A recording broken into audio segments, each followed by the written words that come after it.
Okay, viewers, before I get this Heckler & Koch VP9 tabletop review started, I want to do a shout out to a really great channel and a really great friend. This goes out to Rich4150. Rich is a great guy. He's got a great channel. He's very humorous. Sometimes you get semi-auto Rich, and sometimes you get revolver Rich. But either Rich you get is a pretty good Rich. He does a lot of shooting, and he's just a great guy. I'll put a link in the description box below, and you go by and check out Rich4150 and tell him Bobby Brown sent you. Thanks a lot.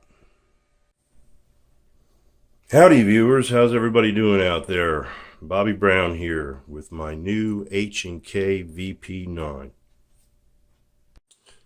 And the sun is beaming through my sliding glass doors here, so I'm sure the white balance is going crazy. Okay, I've only had this thing for a couple days now, and most of you know I was anxiously awaiting its arrival. And I boasted on how great a gun it is and how much I loved it.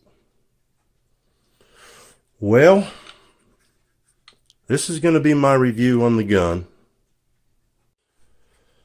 My refrigerator just kicked on and that white noise kind of bugs me. Let me see if I can do anything about that. I don't know if that'll make a difference or not. Okay, so this weapon's been safety checked. I fired it 101 times. Yep, it's a used gun now, boys and girls. But I'm willing to accept that because I'm going to have to take a little loss on it. It's going back to the gun store. Why is it going back to the gun store? Is it a bad gun? Of all the reviews that I've watched and all the research that I've done, and my very first, second, and third impressions of the weapon when I fired it before, it functions perfectly, and I'm going to tell you all the great things about the Heckler & Koch VP9. First of all, this was the police package. I do believe that's what they refer to it as. It comes with True Dot night sights, which are really nice.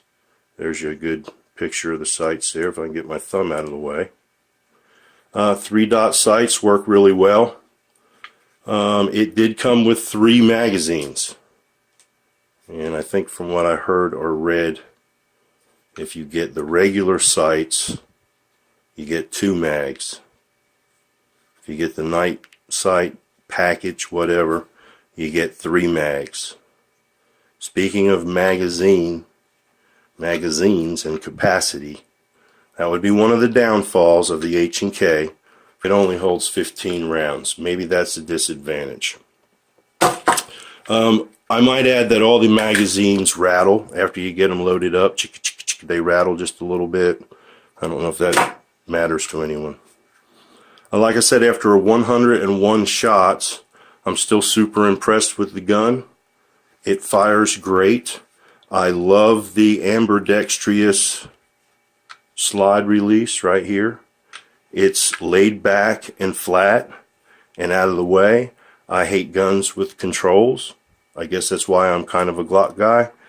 But this particular control is flat and out of the way, and I thought it would be a ridiculous thing to have, but actually I find myself using it quite a bit.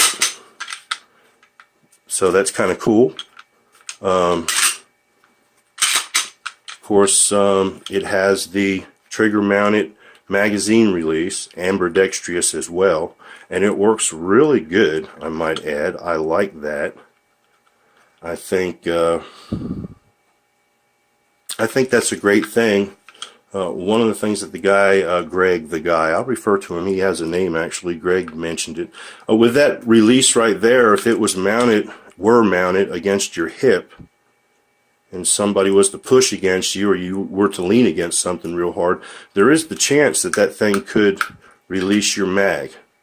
Also, with one of my pistols, my G42 as a matter of fact, if I'm not real careful with the magazine release right here, when I put my thumb in there to fire, sometimes I will release the mag. So I do like this trigger mounted ambidextrous magazine release. The ears on the slide, everybody talks about the ears on the H&K. They're actually like a neoprene rubber thing that goes down over the sight, or down under the sights, I should say, which, by the way, they're adjustable, dovetail front or rear and front. I'm trying to look through this viewfinder, and that's really handy. Those tabs are cool. I like that. That's really cool. So overall, the weapon is really nice. It has a red indicator to let you know that it is cocked. It has a very faint piece of paint right here on the ejector that will stick out when there's one in the chamber to let you know that there is one round in the chamber already. But it is very faint. I think the Glock indicator is hard to even feel. This one's even harder. So be careful with that. The trigger guard is large. The trigger is already talked about a lot. It's phenomenal for a striker fired weapon. The reset is pretty awesome. And I love the gun, but I'm taking it back to the gun store. And I appreciate Greg at Mayberry Sporting Goods for putting up with me. I'm like a woman that's trying to buy that perfect pair of shoes, I guess. And this one didn't fit the bill, boys and girls, and I'll tell you why. Look very closely at the trigger guard right here. And you'll notice that it has a groove or a recessed area for the trigger to ride in. Right there.